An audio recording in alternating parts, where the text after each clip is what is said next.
Okay, today we're going to do this beautiful background technique, and I just call it a special effects background with our Crafters ink and Pearl powders.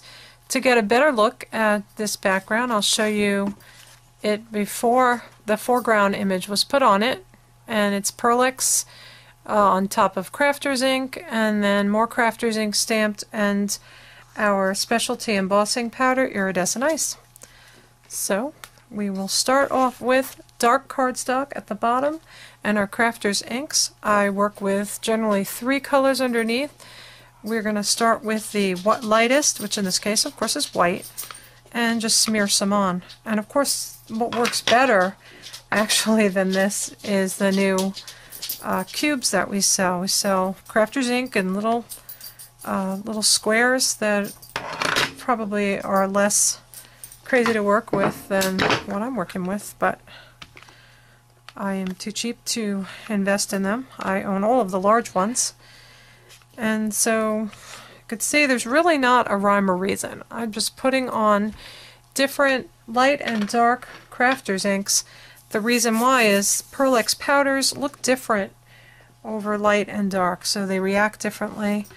I have here a little self-made palette, and it is Pearl powders, Micro Pearl, which is the white, Duo green yellow, Super Russet works as a red, both Sunset Gold and Antique Gold, and this is Interference Green, which basically is a white, looks like a white powder, and on white it looks green, and on dark colors it looks gold. So I'm working from light to dark with well, my focal image has a lot of gold in it, so I'm working with really more the antique gold here. I'm sorry, Sunset Gold. And it's probably impossible for you to really see what I'm doing. No two backgrounds will look alike. The only thing that I can say to you is not to smush all the colors together. Leave some room in between the colors so that you have definite gold here, red here, green here. It's more effective.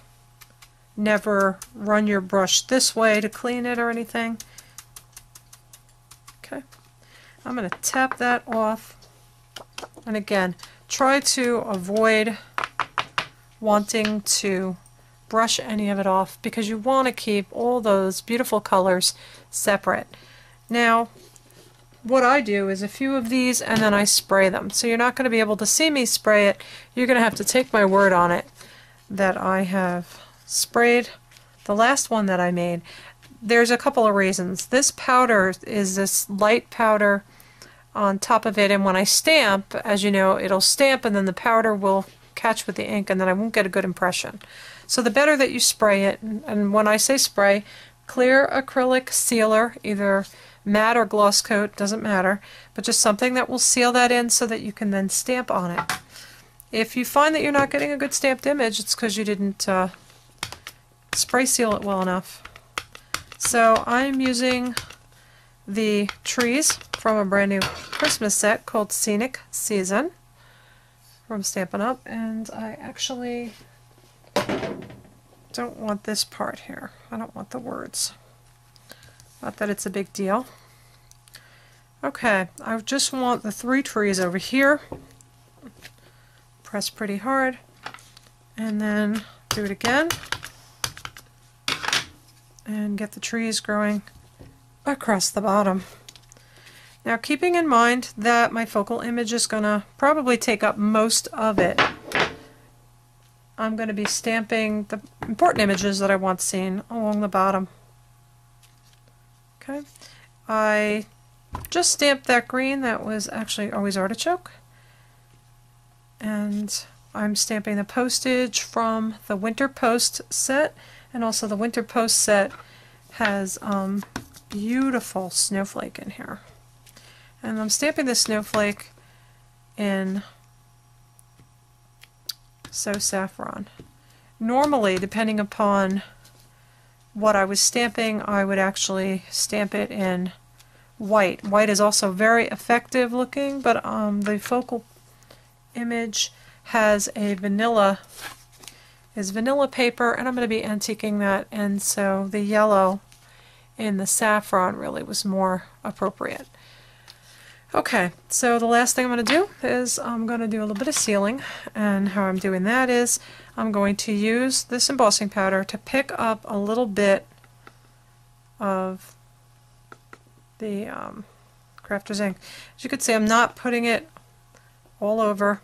I'm just putting it little spots, and so you'll see there's some spots that have the iridescent ice and some do not. Okay, so I don't want to overdo that.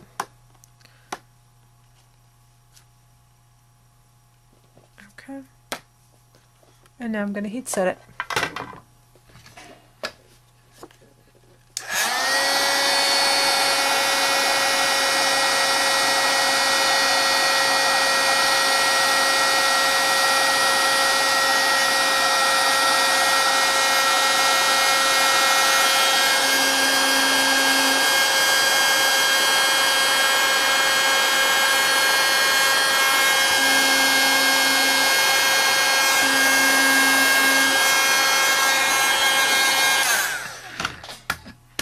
Okay, so now that you've seen the background, it will curl a little.